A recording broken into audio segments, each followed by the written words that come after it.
If your life were a book and you were the author, how would you want your story to go? That's the question that changed my life forever. Growing up in the hot Las Vegas desert, all I wanted was to be free.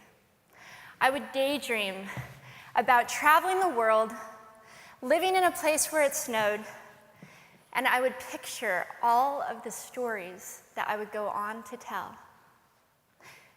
At the age of 19, the day after I graduated high school, I moved to a place where it snowed, and I became a massage therapist.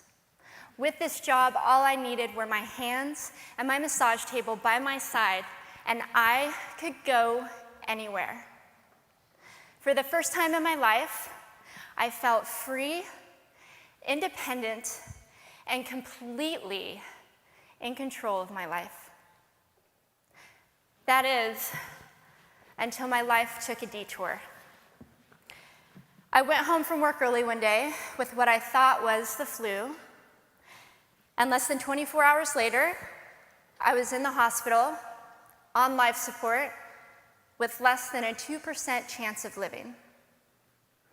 It wasn't until days later, as I lay in a coma, that the doctors diagnosed me with bacterial meningitis, a vaccine-preventable blood infection. Over the course of 2.5 months, I lost my spleen, my kidneys, the hearing in my left ear, and both of my legs below the knee. When my parents wheeled me out of the hospital, I felt like I had been pieced back together like a patchwork doll. I thought the worst was over until weeks later when I saw my new legs for the first time. The calves were bulky blocks of metal with pipes bolted together for the ankles, and a yellow rubber foot with the raised rubber line from the toe to the ankle to look like a vein. I didn't know what to expect, but I wasn't expecting that. With my mom by my side and tears streaming down our faces, I strapped on these chunky legs and I stood up. They were so painful and so confining that all I could think was, how am I ever going to travel the world in these things? How was I ever going to live the life full of adventure and stories as I always wanted? And how was I going to snowboard again? That day, I went home, I crawled into bed, and this is what my life looked like for the next few months. Me passed out, escaping from reality, with my legs resting by my side. I was absolutely, physically, and emotionally broken. But I knew that in order to move forward, I had to let go of the old Amy and learn to embrace the new Amy. And that is when it dawned on me that I didn't have to be 5'5" anymore. I could be as tall as I wanted.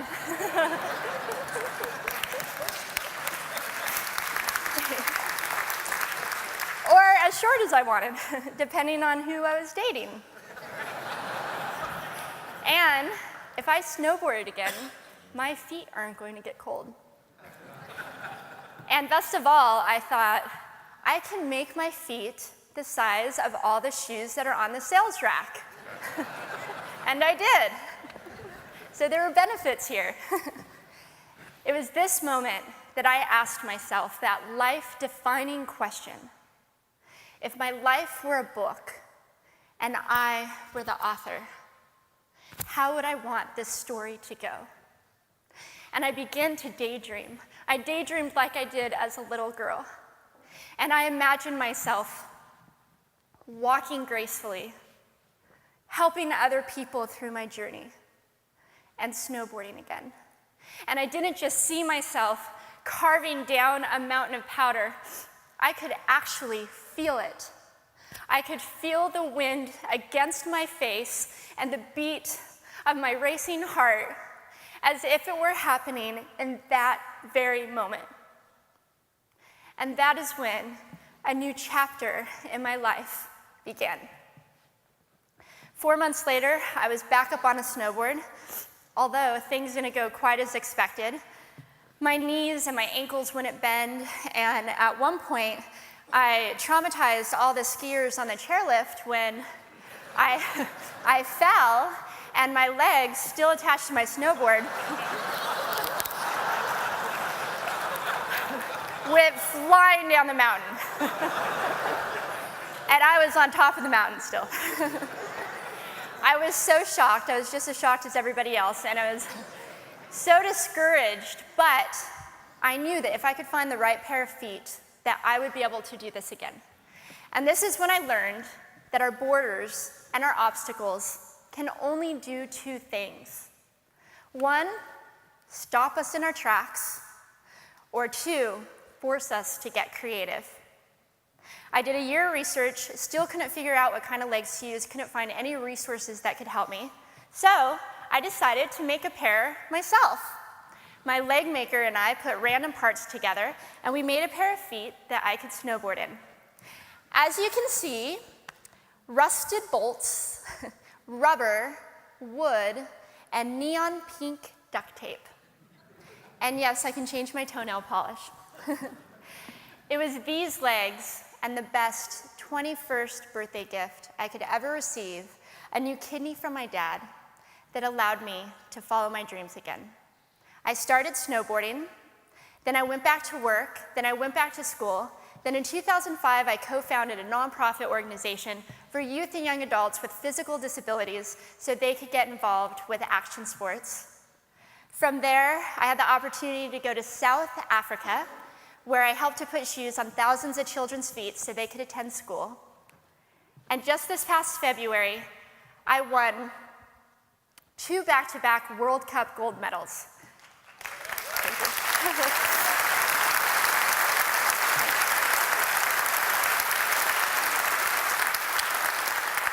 Which made me the highest-ranked adaptive female snowboarder in the world. 11 years ago, when I lost my legs, I had no idea what to expect.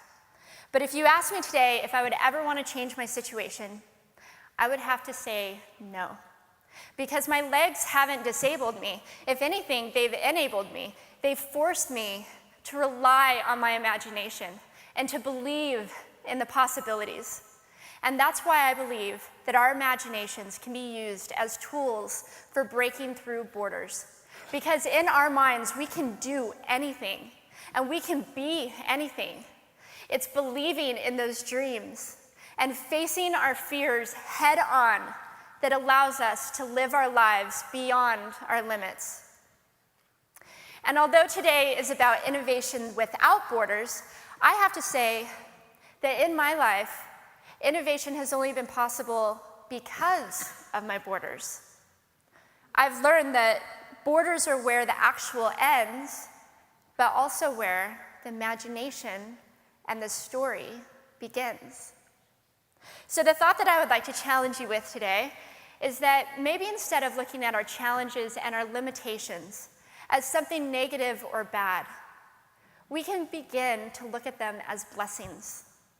Magnificent gifts that can be used to ignite our imaginations and help us go further than we ever knew we could go.